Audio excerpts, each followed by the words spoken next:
Houve durante muito tempo na história do Brasil, não só durante a ditadura, né, mas a imprensa circulando como um reforço à estigmatização desses grupos já marginalizados. E normalmente, né, sempre tinha a figura do homossexual nos noticiários. Acontecia um crime, ou o homossexual era a vítima ou ele era o criminoso.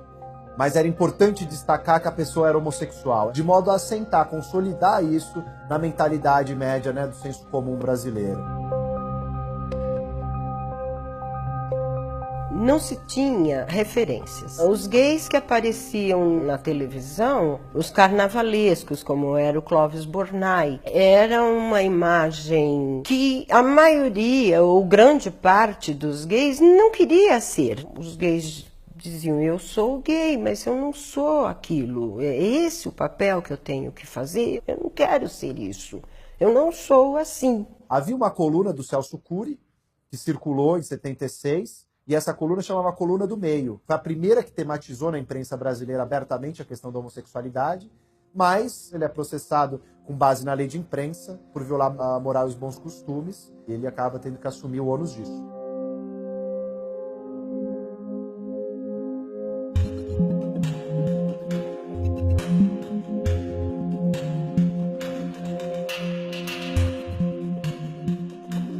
Nosso propósito era um jornal de homossexuais que abordasse temas caros à comunidade homossexual, o que incluía não apenas temas diretamente homossexuais. Nós vivíamos nesse momento uma disputa muito violenta com os grupos de esquerda que não acreditavam senão na luta do proletariado, que era chamada a luta maior, em busca de uma sociedade socialista. O jornal visava trabalhar todos esses temas que eram chamados lutas menores. A nós nos interessava não que houvesse primeiro a luta do proletariado, mas que fossem todas as lutas juntas. E nós pensávamos a coisa, inclusive de um ponto de vista linguístico, que eu acho que era uma coisa muito sofisticada para o período, ou seja, nós resgatamos a linguagem do gueto. Então a gente não tinha nenhum receio em falar viado, bicha, baitola, sapata. Nós resgatamos essas palavras consideradas terrivelmente duras e preconceituosas para desmistificar e transformar essas palavras em partes do nosso linguajar. Então era um resgate de uma cultura já, e uma cultura que existia, o Brasil teimava em negar.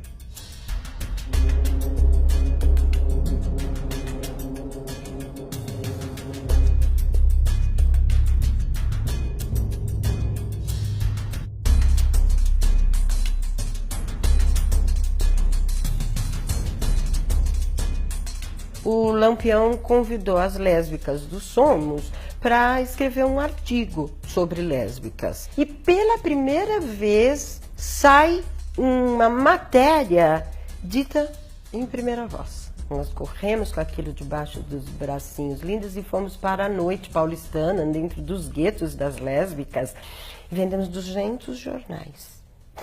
O Lampião acaba, num determinado momento, a gente não conseguiu espaço lá dentro, a gente achou que todos os meses ia ter coisas de lésbicas publicada e tal, mas não tinha. E aí a gente pensava muito em ter um veículo que a gente pudesse escrever. No terceiro Congresso da Mulher Paulista, a gente fez uma folhinha assim, só que era o número 0 do jornal chamado Xana com Xana. Nós só conseguimos lançar o número 1 mesmo do jornal Xana com Xana mais pra frente. E em janeiro de 82 saímos vendendo Xana com Xana nos guetos lésbicos. Não tinha tecnologia que se tem hoje. Oh, coitado, era muito feio o nosso boletim. Mas ali a gente passava o recadinho das coisas.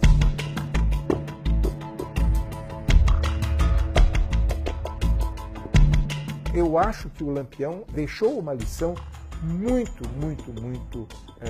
importante para as gerações futuras, no sentido de que havia uma luta política a ser empreendida a partir dos direitos ao prazer e ao amor. Então hoje você busca na internet de encontros, a informação, a saber de coisas que acontecem dentro e fora do Brasil, que envolvem a população LGBT. Você tem a visibilidade hoje e reconhecimento das travestis e transexuais com direito a tirar documentos, título de eleitor, a ser respeitado, a ser chamado pelo nome social. Hoje nós temos muitos espaços conquistados, muito aonde se ir, muito que caminhar nas ruas com milhares e milhões de pessoas, né? Para mim esse é o resultado. Obrigada, Lampião.